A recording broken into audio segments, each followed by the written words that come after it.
एक बार की बात है, एक हंस और एक हंसनी भ्रमण करने के लिए निकले।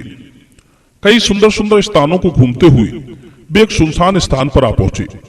वहां कोई सरोवर तो था नहीं, इसलिए उन्होंने सोचा क्यों न रात इसी वृक्ष पर व्यतीत कर ली जाए। हंसनी ने ऊबड़ खाबड़ वीरान स्थान को देखकर हंस से कहा, अजी सुनते हो, हम लोग कहाँ इस बीहड़ स्थान पर आ पहुंचे हैं।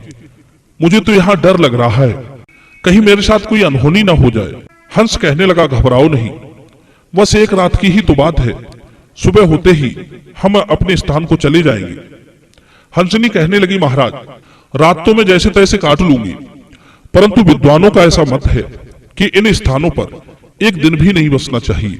जिस देश में राजा विरुद्ध हो, वेद पाठी धनी हो, वैद्य आचारवान हो, जिस देश में नपुंसक हो, स्त्री बाल अत्यंत क्रोधी हो, जहां मूर्ख साहसी अधिकारी हो, जहां का राजा अविवेकी हो, सभासद पक्षपात करने वाले हो, पंडित जन सतमार्गी ना हो, गवाह झूठ बोलने वाले हो, जिस जगह दुष्ट स्त्रियां और नीच बुद्धि वाले पुरुषों की अधिकता हो, ऐसी जगह ना तो धन की, मान की, बास की, जीवन की इच्छा ना करें। इन 7 स्थानों पर दिन में भी बसेरा नहीं करना चाहिए। नंबर 1, सुनसान जगह पर बना हुआ चबूतरा। नंबर 2, सुनसान स्थान पर किसी चौराहे पर। नंबर 3, सुनसान स्थान पर बना हुआ कोई पुराना देव मंदिर हो, जहां पूजा पाठ ना की जाती हो, जहां कोई आता जाता ना हो, देव प्रतिमाएं खंडित हो चुकी हो। नंबर 4, शून्य वन में। नंबर 5, वर्षों से बंद पड़े घर में। और नंबर 7, शमशान में। हंसनी कहने लगी, महाराज ऐसे स्थानों पर बसने वाला व्यक्ति बहुत बड़े संकट में फंस जाता है। हंस बोला, कोई बात नहीं, मुश्किल परिस्थितियों के हिसाब से मनुष्य को जीवन जीना चाहिए, क्योंकि बीमारी, विपत्ति और मौत कभी भी आ सकती है। इस तरह से आपस में बातचीत करते हुए हंस और हंसनी रात व्यतीत करने के लिए उसी वृक्ष पर बैठ गए। अब संयोग की बात, जिस वृक्ष पर हंस और हंसनी रुके थे, उसी वृक्ष पर पहले से एक उल्लू बैठा था। वह उल्लू रात में जोर जोर से हू हू करने लगा। उल्लू की आवाज सुनकर हंसनी बोली, महाराज इस पेड़ पर तो उल्लू बैठा हुआ है, ये इतनी तेज तेज चिल्ला रहा है, मुझे लगता है कि हम रात में सो भी नहीं पाएंगे।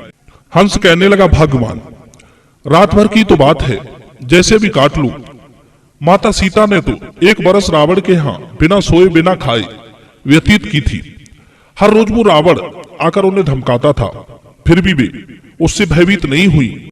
तुम्हें तो सिर्फ इस उल्लू की आवाज एक ही रात तो सुननी है, सुन लो जैसे भी हो। हंस बोला, प्रिय इसलिए ये इलाका वीरान सा हो गया है क्योंकि यहाँ ऐसे उल्लू रहते हैं। बंधु, वह उल्लू उन दोनों की बातें सुन रहा था। उसने मन बना लिया कि इस हंस को कल मैं अपनी औकात बता दूंगा कि एक उल्लू का अपमान करने का फल क्या होता है। अब जब सवेरा हुआ तो उल्लू ने हंस से कहा, अरे हंस भाई, मेरे कारण आपकी रात ठीक से नहीं कट पाई, तुम्हें जो कष्ट हुआ उसके लिए मुझे माफ कर दो। हंस बोला, कोई बात नहीं भैया, हमारी रात कट गई, यही बहुत है।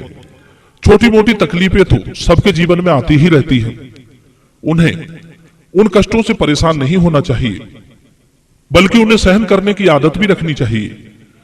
इतना कहकर हंस अपनी पत्नी को लेकर जब जाने लगा तो उल्लू ने हंस का रास्ता रोक लिया और कहा, अरे हंस भाई, आप तो चोर निकले, आपको रात क्या व्यतीत करने दी, आप तो मेरी पत्नी को ही चुरा कर ले जाने लगे।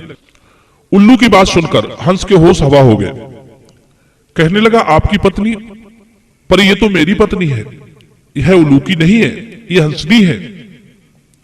उल्लू ने कहा, बाजीबा रात क्या बिताई, मेरी जाति पर भी अपना अधिकार जमाने लगे।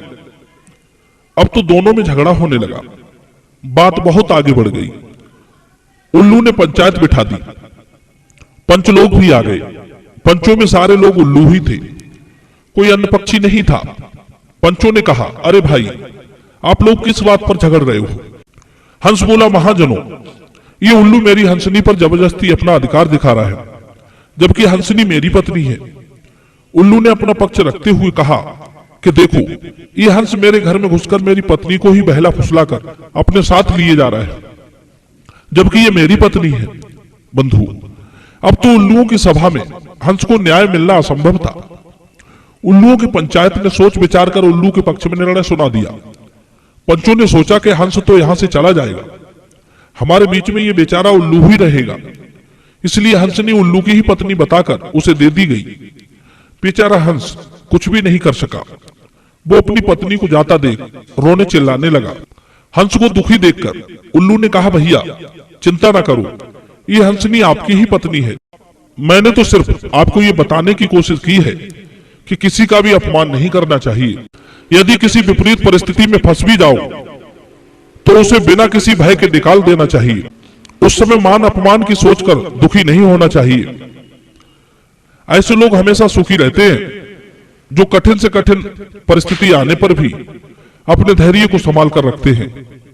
उल्लू कहने लगा, हे मित्र, आपने रात में कहा था कि ये इलाका उल्लुओं के कारण वीरान है।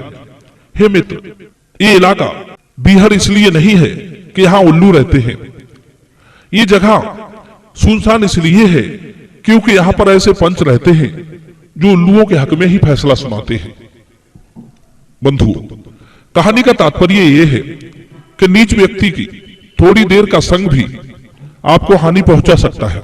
बुद्धिमान पुरुष को दुष्ट बुद्धि वाले एवं विचार शक्ति से रहित पुरुष का तिनके से ढके कूप की तरह परित्याग कर देना चाहिए, क्योंकि उसके साथ की गई मित्रता नष्ट हो जाती है। मित्रों, ये वीडियो यदि पसंद आया हो तो वीडियो को लाइक करना और चैनल को सब्सक्राइब करना। आप सभी का बहुत बहुत धन्यवाद।